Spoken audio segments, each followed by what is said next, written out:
साहब लड़की बतावत बा आइला है बारात करे या कि हमसे बात करे।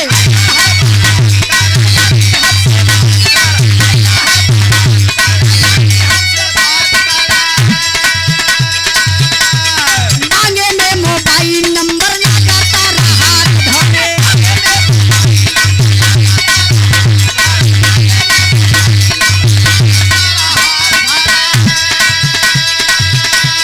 आइला है बारात करे या कि हमसे बात करे। मांगे में मोबाइल नंबर लगातार हाथ धरे। गोरी खोला आई मारो पापा के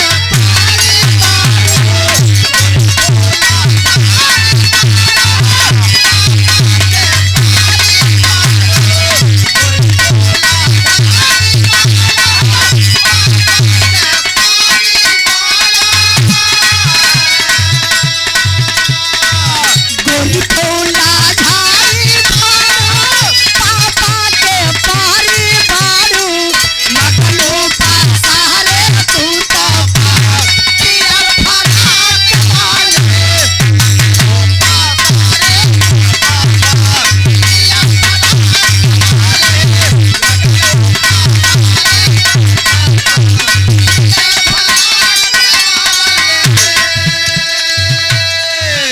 इंद्राज भैया ई हमारे तरफ से तू लेला थैली में पहले धला ना तो भुला जाई। ए देखिए हमारे बड़े भैया रामोद भैया ना अरे सॉरी दरोगा यादव गीता नगर से कहीं भी हमार बिरहा रहेला तो भैया जरूर पहुंचेला। सबसे ज्यादा उजाला यादव के बिरहा कोई फैन हुआ। बहुत बहुत आपके भैया दरोगा भैया प्रणाम। अच्छा लगल ए 200 रुपए का पुरस्कार दे के सम्मान कैलन। लड़का वही शादी में जाए के लड़की के पटाए ललस बियाह कर ललस। घरे लेके गए एक दिन बात बिगड़ गई। और दुल्हन के भरे अकवारी पकड़लस आ कहलस का कहलस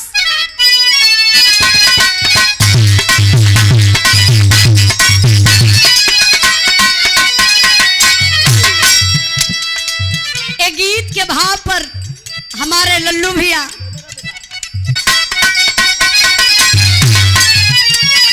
मारत का मिजाज खुश कई दायरानी।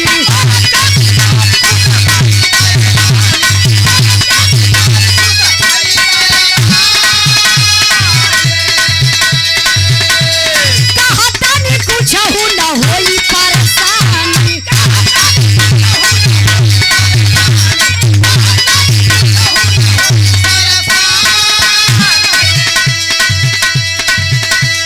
मारत का मिजाज खुश कई दायरानी। कहतानी कुछ न होई परेशानी। वीडियो बनाई भाई अपना मोबाइल में कि अपना मोबाइल में। नाचाए वाला मुआ खेसारी स्टाइल में।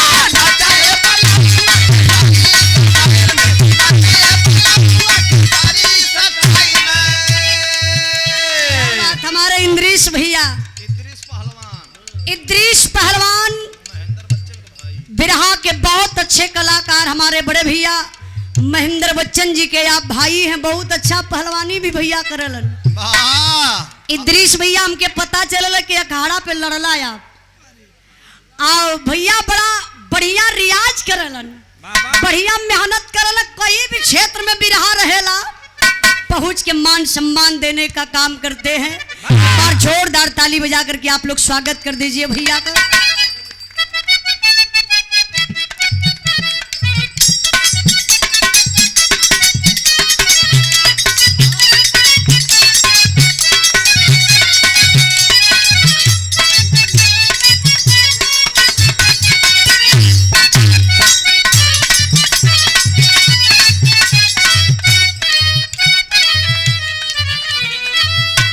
हमारे बड़े भैया इद्रीश पहलवान जी की तरफ से सुंदर पुष्पहार। अच्छा पैसा भैया भुला गया। देखिए यही तो प्यार है।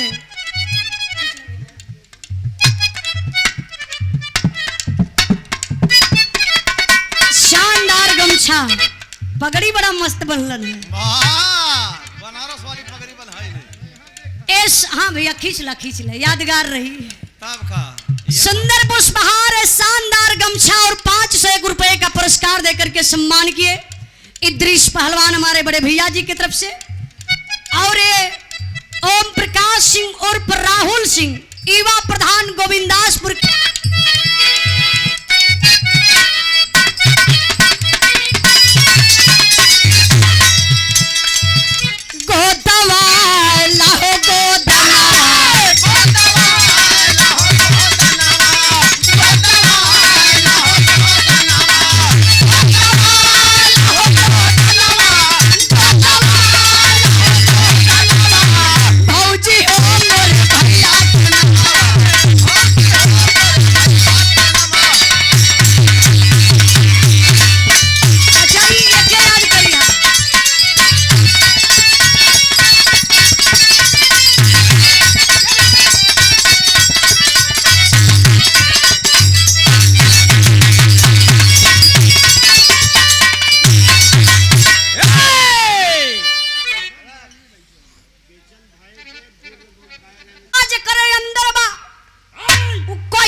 मरी ए लिए बिरहा के सुनने वाले भैया बाबू हंसी मजाक अपनी जगह लेकिन बिरहा का कहानी अपनी जगह। ए बिरहा के सुनल जाई तो आप लोगन के एक डर और मिटा जाई। हाई जितना भाई लोग मेहरारू से ज्योति मौर्य से यहाँ ज्योति मौर्य की कौन बात आई गई वहीं से डर ही शुरू कैला सब। अच्छा ज्योति मौर्य के लोग जानते हैं कितना लोग जानते हैं हाथ उठाओ भैया। अरे यार बड़ी फेमस लगत है। तब का हम बिरहा हाँ भैया का तो ज्योति मौर्य एसडीएम हम बिरहा भी गौले बनी ज्योति मौर्य पर हमारे चैनल पर बिरहा बा उजाला यादव ऑफिशियल पर। ज्योति मौर्य पहले कुछ न रही उनके अंदर कौनो कला न रहल। कहाँ के रहे वाली रहली हमरे आजमगढ़ जिला का है। इनकर पड़ोसी इन्हीं का पड़ोसी है। इनकर गांव उनकर गांव एकदम सटल है बछवल कर रहनुआ। अक्सर इनके गांव ऐसे होला।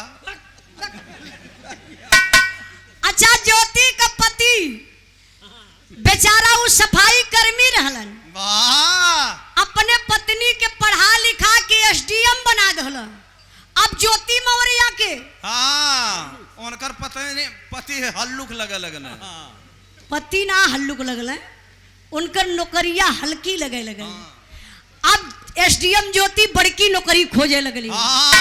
पौनी कवन बड़की नौकरी कवन रहल होमगार्ड वाली मनीष दुबे। मर्द कहलन की देखा बेटी पढ़ाओ लेकिन बहू मत पढ़ाओ। पत्नी कहाँ से बिगड़ेली ये बिरहा के आप लोग सुनल जाई तो दू गो फायदा हुई। कला का उत्पत्ति भी मिल जाई अब पत्नी का मूड कहाँ से बिगड़ जाला इहो सुने के मिल जाई। अब मास्टर साहब तो